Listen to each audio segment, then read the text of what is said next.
Shalom, everybody. Shalom, my dear friends. It's wonderful here today talking to you. Today is the 23rd of June, 2020. I hope you can see me. We're going to try to improve the lighting. I hope that's okay now. Shalom. So this is Yehudah Glick from the Shalom Jerusalem Foundation talking to you from Jerusalem. And today is a very significant day in my life for many reasons.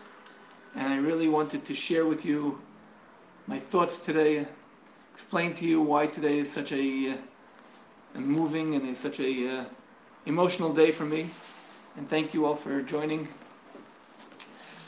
So I'm sure you all know that I went through a assassination attempt 5 years ago on October 29th, 2014. Shalom to Yaakov, Shalom Elisheva, Solomon. In October 29th, 2014, I went through a assassination attempt due to my activity in Jerusalem. And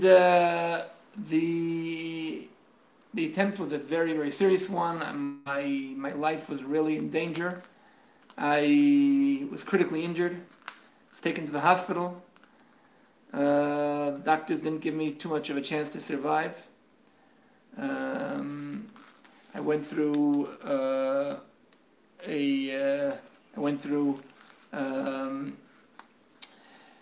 surgery. They operated on me. They amputated part of my Shalom to Kelly and to Shalom to Basim. You can, by the way, everybody who joins us, you're welcome to just say where you're from. It's always helpful to know where I'm talking to. Anyway, as I said, on October 29th, 2014, I went through an assassination attempt, and my life was in major danger. I went through surgery in one night. I went through 10 different kinds of surgery, including amputating part of my lungs and including Shalom Moreliao Valerezo from Ecuador. So I went through an amputation of my lungs, and I went through surgery on my intestines, and it was a very, very difficult surgery. My life was in critical danger, and I'm going to try to improve. Yaakov says my sound is not very good. I'm going to try to improve the sound. Please tell me if now it's better. Okay, is it better or worse than it was before? Okay, you'll tell me, Yaakov, and I'll follow what you tell me. I try to improve the sound, but if you say it's worse, then I'll change it. Shalom Beverly from Texas. So I want to go back to what I was telling you before, that in October 2014 I went through this assassination attempt, but I don't really want to talk about myself, because thank God I survived. I survived the assassination attempt, and I'm alive, Baruch Hashem. But right next to me, when I was shot, was actually sitting in the car, my late wife, Yaffi. Yaffi was my wife for over 25 years. Actually, when I married Yaffi, she was a widow. She had 2 little children. She was widowed. Her first husband passed away from cancer. And she was left with 2 little children. She was left with a 2.5-year-old baby and a 1-year-old baby. She was left with a 1.5-year-old baby and a baby that was just born a week after her father passed away. And Yaffi saw the assassination attempt, and she devoted her life. Thank you. She devoted her life to taking care of me. So for 3 years, she was holding on to for 3 months, she was holding on to my hand, and she was accompanying my medical treatment and my rehabilitation. And it was very difficult for her. She had lost a husband, and here she was witnessing her second husband being in an attempt to being murdered. Yaffi, I survived the assassination attempt, but Yaffi did not. And Yaffi went to a serious situation of post-trauma. She was very ill for several years, and 2.5 years later, on the 23rd of June 2017, exactly 3 years ago today, she collapsed. I came home from going swimming, and I found her in our room in coma. She was in coma for 6 months until she passed away on January 1st, 2018. Yaffi and I were married. We had a wonderful marriage. It was a shalom to all those who are watching us. Shalom to Yochanan from New Zealand. And Yaffi passed away on January 1st, 2018. But June 23rd was the day I came home and found her in coma, and ever since then, she never woke up. Yaffi was a person of prayer. She would read through the entire book of Psalms on a daily basis almost. And she wrote poetry. As a matter of fact, a few days after she went into coma, I published a book that she had edited. It included her photography, it included her poetry. It was called Rachamim Shkufim, Transparent Mercy. Yaffi did everything she could to cope with the post-trauma. She went to psychiatrists, she went to psychological therapy, she did yoga, she did Pilates, she studied Torah, she did a lot of therapy of, as I said, writing poetry, photography. This book is beautiful photography that she put pictures right near her poems. And that was her way to try to cope with the post-trauma that she was suffering from. People don't understand sometimes that psychiatric diseases are just like medical diseases. There's no difference between cancer and post-trauma. They're both life-endangering. They're both vital. And as I said, Yaffi did not survive. She did everything she could. She took medication. Shalom to Linda, who joined us also just now. And she took her medication, and she was under a full-time treatment. But it didn't help. Yaffi was very much aware of her illness, and she did everything she could to overcome it. We had moved out of our house. We lived in Jerusalem, and we were really trying to take care of it. People who are going through psychiatric treatment are very often ashamed of it and are trying to cover it up. But we have to know that psychiatric illness is an illness like any other illness. Shalom to Arlene, Ramirez, Figueroa. And thank you for all those who are joining us, because I said it's a very major, significant day for myself. So 3 years ago, I remember that Friday I came home from swimming and I found my wife in bed in coma. Those were very difficult days. Trying to help Yaffi, we took her to the hospital. She went to the same hospital I went to. She was treated by the same doctors I was treated by, both in the emergency room and in the ICC intensive care unit. Yaffi was a person of charity, and she was a very generous person. She would care for others. She would, every Friday, she would call tens of people who she wanted to include and care for and find out how they were doing. She was always volunteering for everything she could. But those 2.5 years of illness were very, very painful.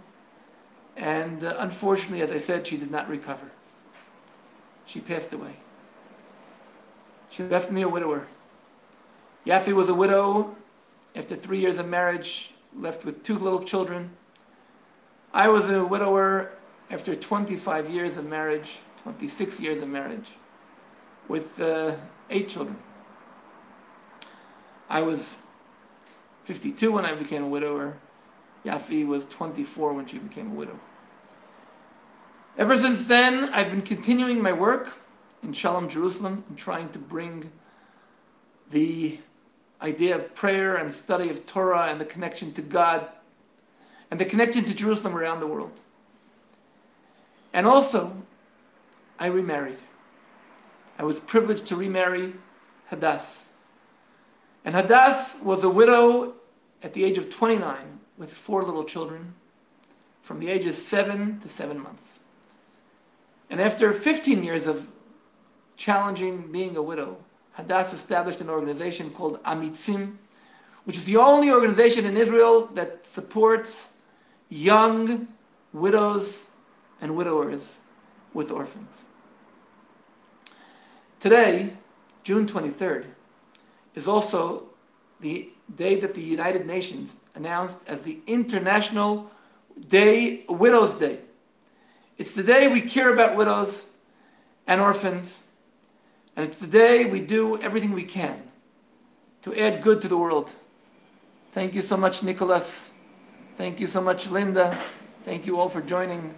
Anybody who just tell me where you're from, it was very helpful. So today, on the one hand, I'm memorizing and remembering my dear wife Yaffi and her battle against the psychiatric disease she went through, and her love to God, her prayer, her caring for every other person. And today is also the day of the widows, where I'm doing whatever we can today to support Shalom Linda from Indiana, for supporting Amitsim, the only organization in Israel for young widows and orphans. So today, when I remember Yaffi, she's in my life always. She's always here in my living room. So today, when I'm remembering Yaffi, who also lived a life as a widow and raised her 2 orphans, and I'm remembering the orphans and widows around the world, and I'm continuing my work of prayer, of uniting the world around Jerusalem, of trying to be inclusive. Today, and different than what I do in all other days, I'm asking you, those of you who can, in memory of my dear wife Yaffi, if you can join us and contribute to the Shalom Jerusalem Foundation, you can go into our website, shalomjerusalem.org, or to Amitsim, the organization for widows, young widows and orphans.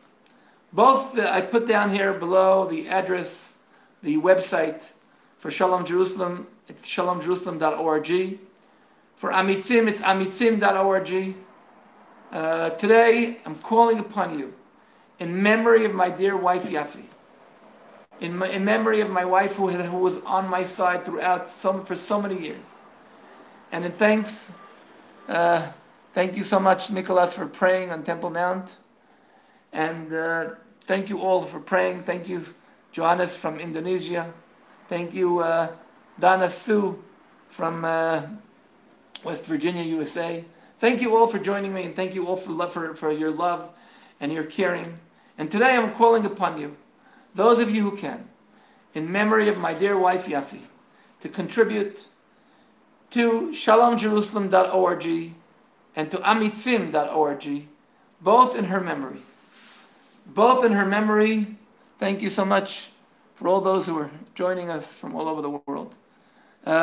Wow. You also been a widow. Wow. We have here Dreadlock Puli, who's been a widow twice, at the age of 62, at the age of 32, and at the age of 60. And she really knows what it means. People who did not go through being a widow. A widow or a widower is somebody who lost a spouse, lost a shield, a spine bone. And an orphan is somebody who lost a father or a mother. Shalom Agnes from Indonesia. As somebody who lost a father or a mother, and they also lost a spine bone, a backing, because we have a father and a mother, and God created us that we live as a husband and a wife. And when one of those is lost, it's a half a family. And an orphan is not only lost a parent, but his remaining parent is a widow. So today, in Yaffi's memory, and for the sake of what the Torah tells us, not to forget the widow and the orphan, to remember the widow and the orphan. It's for before, thank you, Shalom Al-Rain from Puerto Rico, living in Florida. Thank you for praying for all the widows and orphans. And you became a widow, an orphan at 7 years old. Wow. We have so many people here today who understand what it means. A person who became an orphan at 7 years old will remember what it means to be an orphan all his life. And what the Torah tells us, wow, Agnes, also a widow, 10 years. A person who's a widow, a person who's a widower, a person who's an orphan knows what it means. It's something he will remember all his life. And if you want today to be part of the memory of my dear wife, Yaffi, you can come in and in her memory, make a contribution to shalomjerusalem.org or to amitsim.org. I will be totally thankful for that, because the Torah tells us that the building of Jerusalem is what will bring redemption to the world. Shalom Benjamin from Indonesia. Shalom Henki, wherever you're from. The Torah tells us that our obligation is to rebuild Jerusalem. Our obligation is to turn the world connected to God. And God is the father of orphans. The justice for widows. And that is exactly what we are supposed to do. And God says before building the temple, it says in Isaiah 1, it says in Zechariah 7, and it says in the Torah 40 times, before the building of Jerusalem, it's the building of remembering the orphan and the widow. So today, I did something that I don't usually do. It wasn't easy for me to do. Sharing such a very significant day for me. 3 years since I found Yaffi alone in her bed in coma. Today, 23rd of June, the International Day for the Widows. I'm calling upon those who can to contribute in shalomjerusalem.org and to amitsim.org. And I wanted to point out that today, in the days of coronavirus, where many people are alone, widows and orphans are even more alone. Because they usually, when you have a husband and a wife, the burden is divided. When there's only a widow who lost half of her life, lost her future dreams, all of these. Shalom Hengi from West Papua. Yes, I'm saying thank you all for joining us. And today again I'm saying and I'm calling to remember my dear wife Yaffi, 25 years wife, who was also a widow before she married me, to support what we're doing in her memory, and to please contribute to shalomjerusalem.org and to amitsim.org. In Yaffi's memory is recorded in the book that she put out, Shrachamim Shkufim, Transparent Mercy, because that's what Yaffi went through. Years of suffering and being transparent. When you're going through psychiatric illness, people don't come visit you, people don't send you flowers, people don't care about you. And that's what I want to call upon people.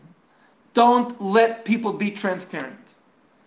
Go and find out if people are suffering, because suffering from depression, suffering from post-trauma, suffering from psychiatric diseases is something that endangers your life. The book is in Hebrew. Those who are asking, the book is in Hebrew. You can send me a message. I'll be happy to send it to you. We sold it here in Israel for 50 shekel, which is like $15. I don't know how much it costs to send it. Of course, I'm not making any profit on it. But anybody who wants to ask me to send it to them, send me your address, and it's the $15 and the whatever it costs to mail it. I'll be happy to mail it to you.